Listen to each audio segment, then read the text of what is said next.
Welcome along to what is the final episode of my garden transformation. So you've seen it from its humble beginnings turn into what hopefully you'll agree is an epic little garden, which I'm very impressed with. What we're going to do in this episode is show you all the different stages, break them down bit by bit, and also most importantly we're going to show you how much it's going to cost you. So without further ado, let's get into it and show you exactly what was involved.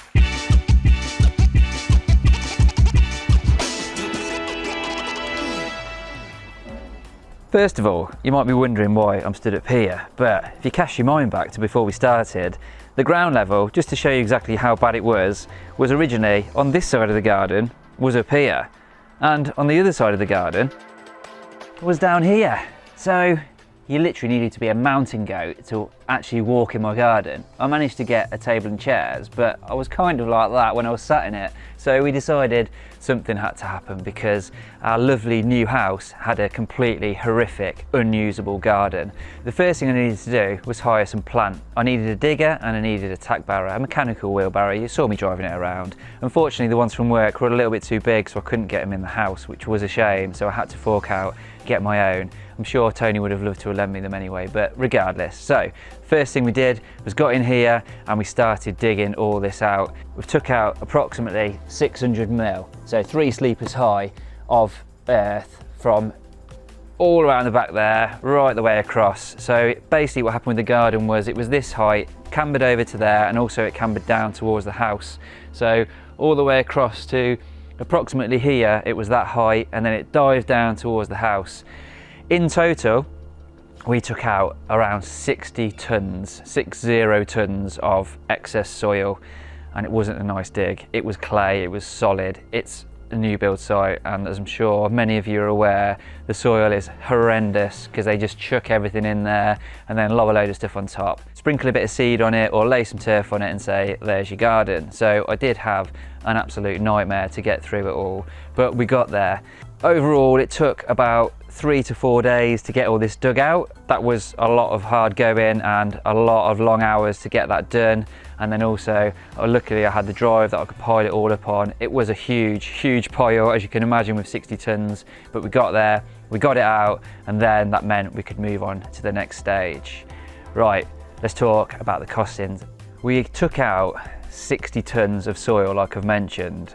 Each grab lorry can hold 16 tons, so that's approximately 4 grab lorries. A normal grab lorry for a normal person that's not in the trade, you're probably looking around 300 to 350 pounds.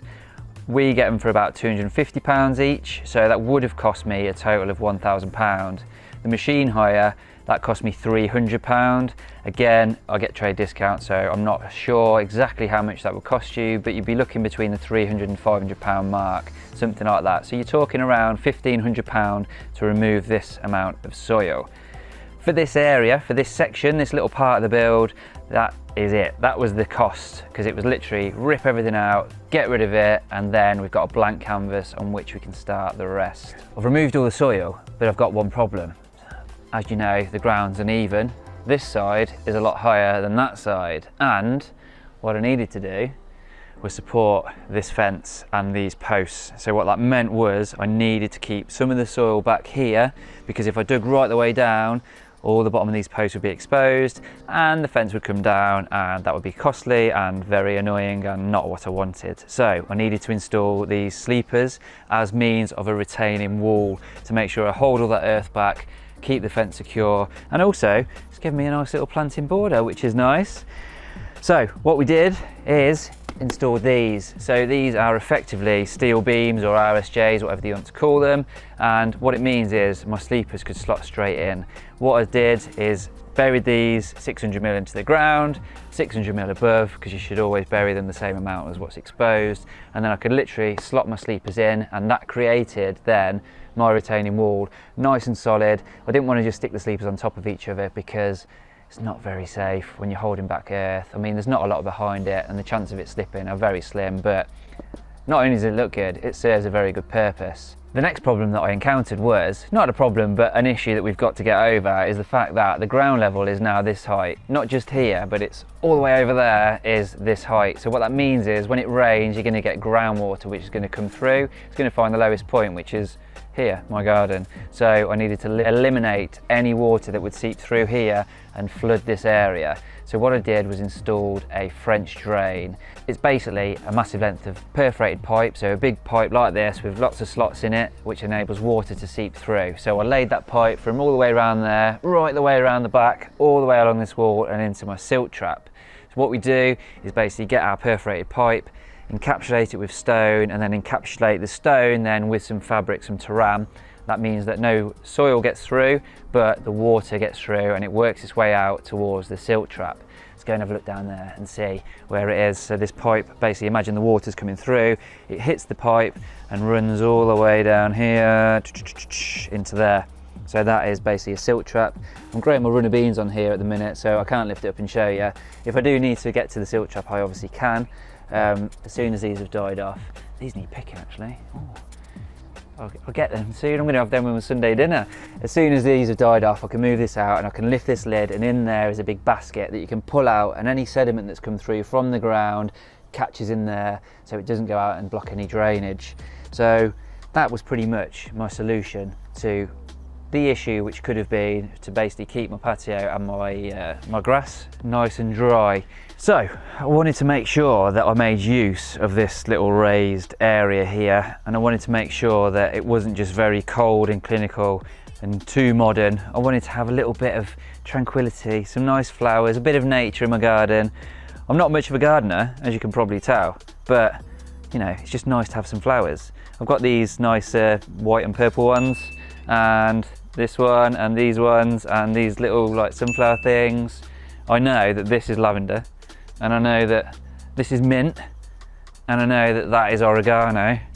Well, the makings of oregano. I just like the look of them, they look pretty nice. I didn't film making this because this was a bit of an off-the-cuff weekend job, but this is my little greenhouse, and in here I've been growing lots of vegetables. Right, these peppers here, you can see in here, they're just little snack peppers, but I actually grew these from a seed from some peppers from Tesco's, and they're doing pretty well. I've got one here and I've got one over there.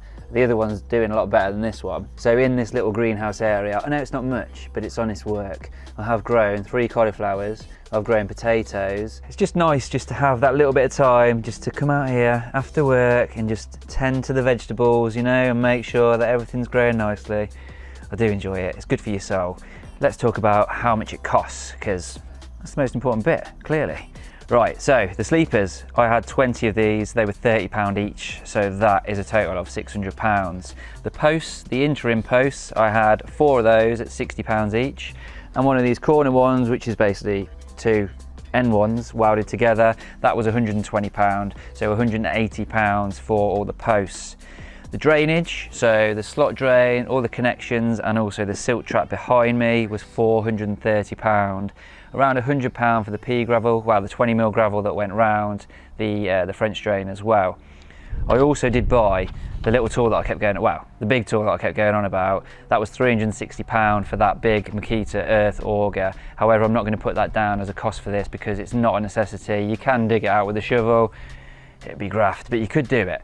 And it's also a tool that I'm going to use. It's just another part of my arsenal. So the grand total for all the equipment that you need for this, not including the auger bit, was £1,310. So that is your total so far. Right, next thing we did was the tiling. The bit that I was dreading, because I've never done this before, and I know that it's not an easy trade to do, and they're not easy things to lay, so I was literally dreading it, but I did it and it's turned out pretty well. There are bits that I'm not happy with, because I am a perfectionist, as we all are at A&E Construction, but you know, it's just part of the job, and this was the thing that needed to be done. So basically, there's 33 square meters of porcelain tiles. They are 600 by 900 mil, and they are paved stone quartz white, I believe they're called.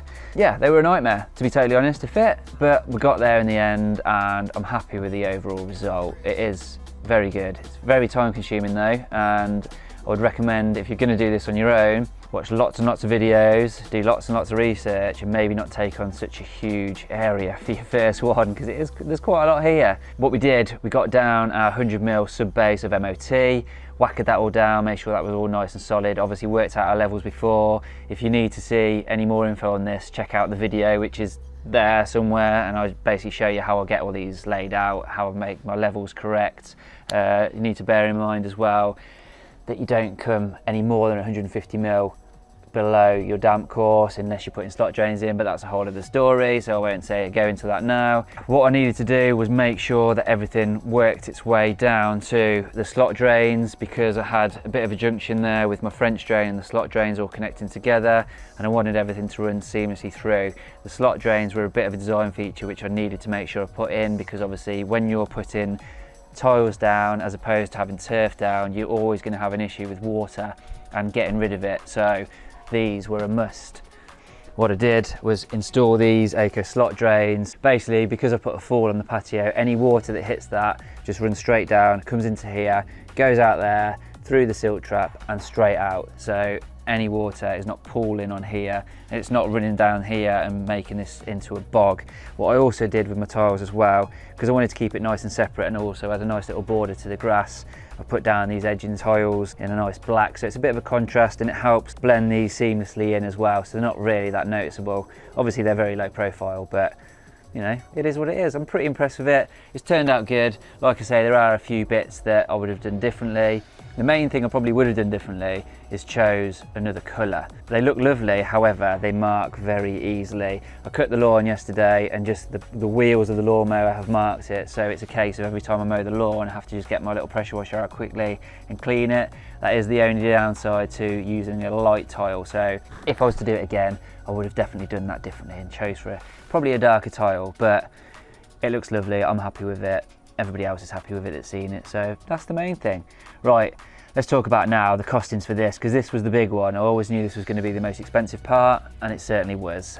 Right, so the tiles, I had 33 square meters of tiles that totaled around £1,000. Yeah, it's a lot, but that's how much they are, and it's worth it because they're very durable and they look nice, and it's better than just putting grey slabs down or whatever, isn't it? So the sub base MOT, I used approximately 9 tons of that in total to complete this area. That cost £450. Primer, so the priming slurry that you put on the back of the tiles to make sure that they stick down, 3 tubs of that at £35 per tub. That's a total of £105.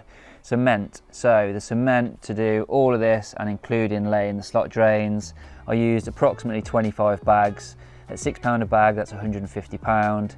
Sharp sand, because obviously you need to mix the cement with something, I used about 6 tons of that. Again, that was for flaunching in all the slot drains and laying all these slabs as well. I used 6 tons of that at £50, so that's £300 in sharp sand. And then the last thing was the grout. So the grout, I used 3 tubs of that. That was £35, so £105 in total. Also, one other thing just to mention, the slot drains, they cost me £410, but that was for all the drains and the end caps and all the joints that I needed as well. So the total for that was £2,520. It was quite a big chunk, but it's worth it, and it's a necessary payment that you've got to go with, unfortunately. The next thing, onto the shed. Let's do it. Let's look at that, and then we'll talk through the breakdown of that as well. A lot of people like a good shed, and they also like a nice seating area. I have gone one step further and combined the two into this, what became my massive labour of love, but I'm very happy with it. So not only have I got this lovely little seating area, which is protected from the elements by my lovely roof, with my lovely lights so I can sit out here at night, I've also got the shed. So first of all, what we'll do, we'll have a little look inside, because you saw this bit, you saw the action happen. It's a little bit messy at the minute, so don't judge me, but what we've got in here is working lights, of course. We've got power.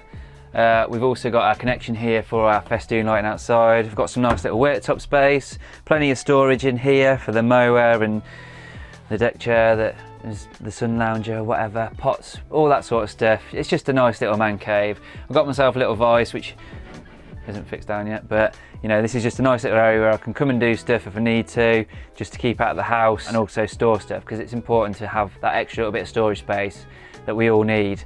So yeah, I'm very happy with this. One thing I would change about this little shed build is I would not have used polycarbonate roofing on the shed, because we're just coming out at the end of summer now and it's been very hot, which has meant this shed has got super hot, so I've had to try and keep the door open as much as possible. So I may actually still change this, take this off just over the shed section and put something different on the roof, just to make sure it doesn't get boiling in here.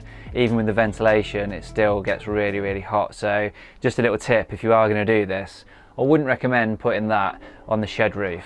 The pergola, that's a different story. Let's go out there and have a look at that. So we wanted a pergola, we wanted somewhere that we could sit and chill out during the summer or even during the winter, and this was perfect. But what we didn't want to do was sit out here in a lovely British summer and get soaking wet. So we decided to put a roof on it. Obviously, you know, the sides are still open, but we didn't want to make it too enclosed because it would feel too small. We wanted to keep it nice and airy, but also stay protected. So the polycarbonate roof out here, I think, was a good shout, because it just means that you can sit out here all year round in all weathers. It just makes it a nice little space for us to sit in, especially with the festoon lighting at night, because it is pretty epic. So the build-up of the shed, you can see that I've used this metal cladding, which I do really like. I went for this for two reasons. Firstly, I wanted to have a bit of a modern edge, so we've got the traditional timber with the modern metal on there. Secondly, not because I'm lazy, but just because I don't want to have to upkeep it all the time around the back there in particular, because we're quite close up to the sleepers, so getting down the back to paint all the time would be an absolute nightmare. This stuff, powder coated, will last for years and years and years until it needs anything doing to it. It was the wise choice, I think. And also what I do like is the way that it flows nicely. So we've got this whole corner here is timber like this with the metal cladding then that wraps around it. I think it looks really nice, really smart. Finished it off as well with this little bit of a soffit board, but I've used that as a fascia. And yeah, it just looks nice and tidy. It did take quite a while to do it, but in the grand scheme of things, it's worth it, because now I've got a nice seating area, a nice secure storage space, and that's it. Right, let's do the final breakdown. So the shed wasn't actually that expensive, to be fair, for what we've got. The timber was around £300. The metal for the cladding, that was £250. That was including delivery though, because the delivery was ridiculous. I think the most expensive place wanted like nearly £200 just for delivery, so make sure you check that out as well. The roof as well, all the plastic for the roof, that was £285. So the grand total for the shed and the pergola was around £835. That doesn't include paint, because paint was part of everything. The paint that we used on the pergola is the same as what we used on our concrete post to make them look a little bit nicer as well. Right. Also, other little things to make note of. The lights. This was a bit of a guilty pleasure because I wanted something that would last a long time.